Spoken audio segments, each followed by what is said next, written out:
Good morning po, DJ Chacha, at sa lahat po ng nanonood at nakikinig ng ating programa. Good morning po. Good morning, Miss Annaliza. Si Ted Filon at DJ Chacha nga po ito. Ma'am, una muna para lang po mas malinaw sa publiko, ano po mismo ang ibig sabihin kapag in-upgrade na ng Pag-asa yung status ng El Nino from watch to alert? Ano po ibig sabihin nun?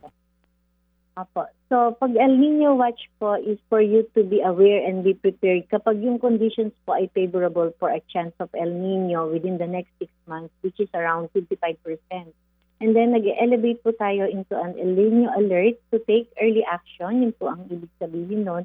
Kung ang condition ay favorable with more than at least 70 or more chance of El Nino within the next 2 to 3 months. Ibig sabihin po, umiikli yung lead time natin sa pag-start ng El Nino potential development at tumataas po yung tsansa and dapat po tataas din po yung ating warning and yung mga response action.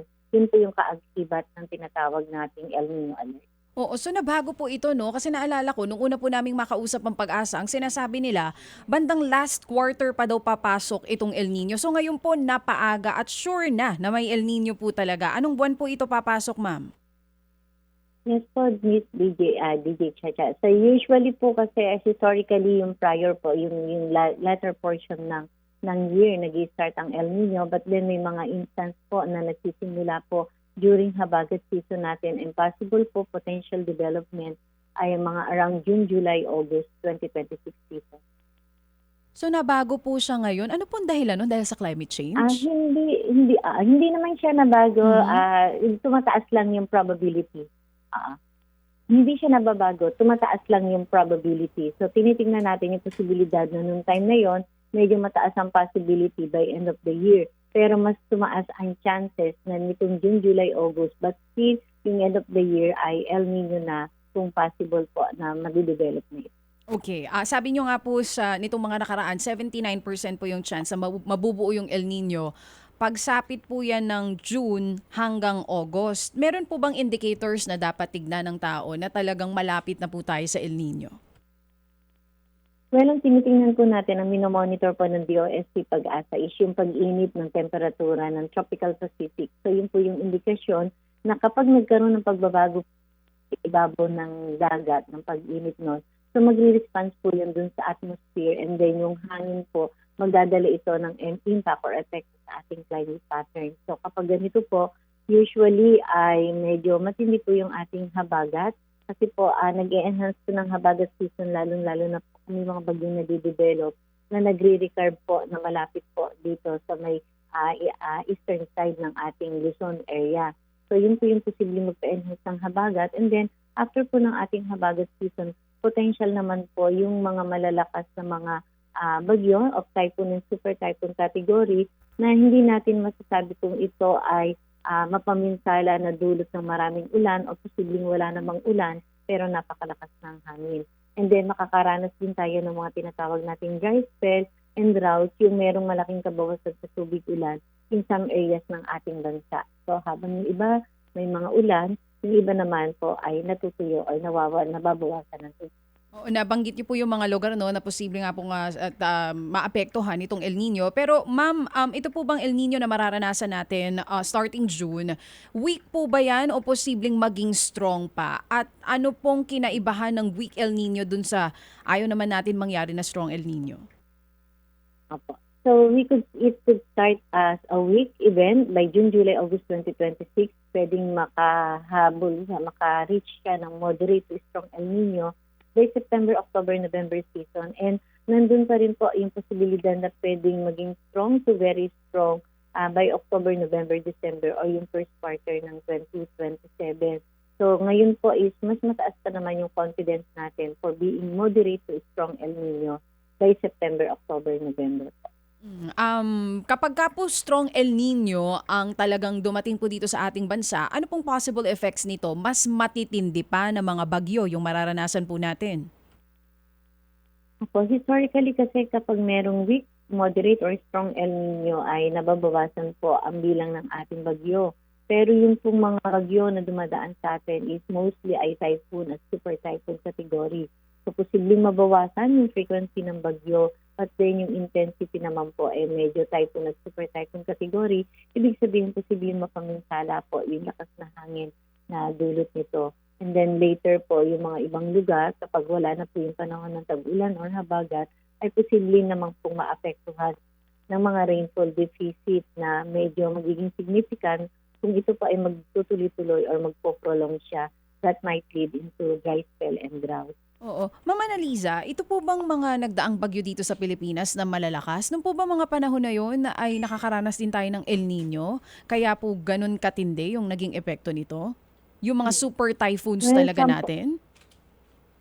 Well, yung time po ng 2009-2010, so nandiyan po si Ondoy. So severe tropical storm si Ondoy, pero madaming ulan during panahon ng habagat. And then sumunod po si Pepeng. So nagkaroon po tayo ng mga matatagal at matitinding bagyo, mga typhoon, super typhoon Pepeng. And then nandiyan din po nung time na si Milenio, as in it was 2006. So marami po tayong mga bagyo na nagdaan and also Egay.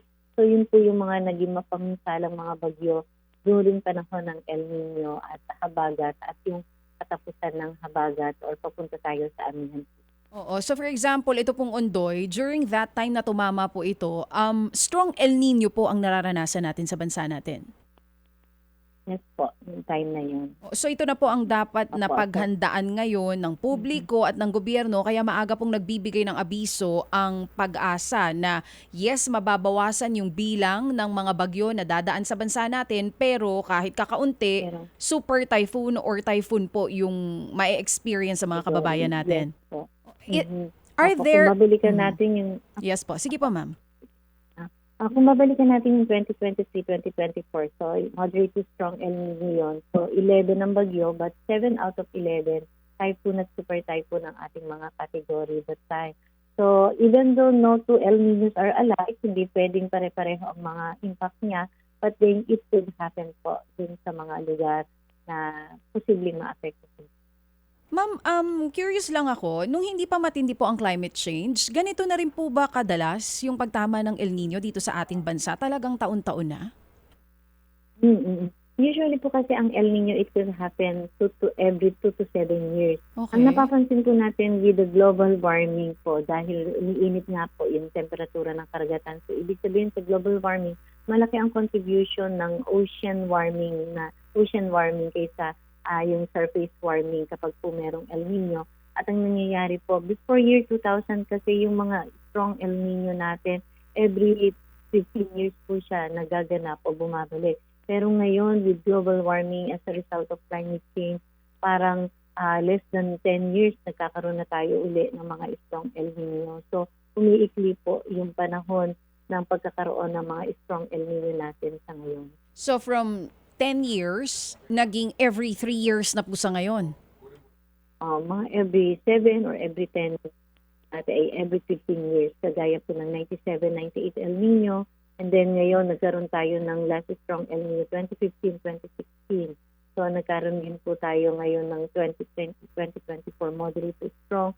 And then kung strong na naman itong episode na ito. So medyo lumiliit, umiikli po yung cycle ng ating mga strong El Nino sa ngayon. Sa ngayon po ba, meron na tayong mga tinitignan na locations na dapat po talagang tutukan kung sakali man na tumama ay strong El Nino? Although sa ngayon, DJ Chacha, meron na pong mga areas na merong dry spell or drought, pero yan po ay due to warm and dry season months natin and yung soil moisture availability loss or stress. In terms of possible effect po ng El Nino, yung mga areas dyan po sa may Luzon area by end of October, so yan po yung posibleng magsimula yung potential for dry condition, mostly especially po dito sa may Ilocos region at yan po sa may Car area by end of October.